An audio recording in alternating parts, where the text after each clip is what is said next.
Avec des petites mains qui s'activent. Des petites mains deviendront certainement grandes. En effet, elle prépare un BTS de technique de vente pour vins et spiritueux. Je parle de Isia et de Elodie. Bonjour. Bonjour. Alors, Isia, un petit mot. Comment vous avez décidé de rentrer dans la profession et de faire des études ici à Mâcon-d'Availlé? J'ai travaillé dans un bar à vin qui m'a beaucoup aidé à choisir ma voie. Ah oui, expliquez-nous un petit peu. En goûtant, En goûtant, en travaillant Ah oui. avec des gens qui aimaient le vin, et voilà, donc ça m'a donné envie de continuer sur cette voie. Alors, continuer pour vous, ça serait plutôt le négoce, c'est-à-dire? Je sais pas encore exactement ce que je veux faire. Déjà, étudier le vin, savoir ce que c'est déjà, je pense que pour mes études, ce sera... Alors là, vous êtes en Voilà. BTS, vous Oui. êtes déjà bien avancé. Quelles sont les choses qui ont été les plus intéressantes et peut-être les plus difficiles aussi à assimiler? Les choses les plus intéressantes, c'est quand même de voir ce qui se passe ici au domaine de Davaillé. Et Oui, parce que vous êtes vraiment on est chez un viticulteur. chez un quoi. viticulteur, hein, c'est ça, c'est un domaine à part entière.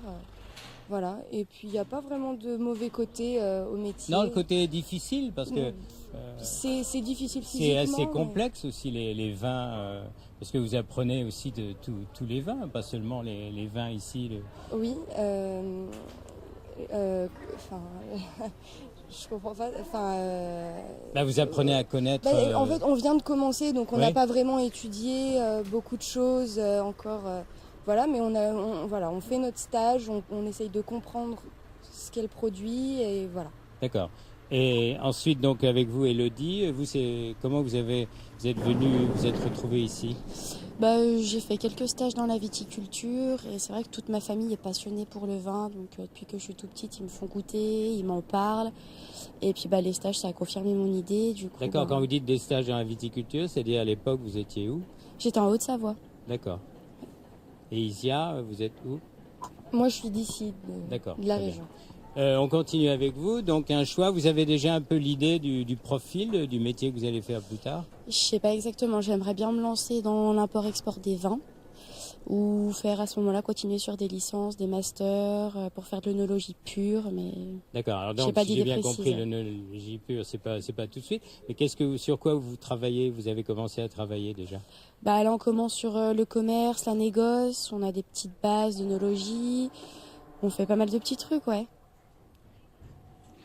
Et vous êtes attiré par les vins français, les vins aussi étrangers? Vous avez déjà une idée là-dessus?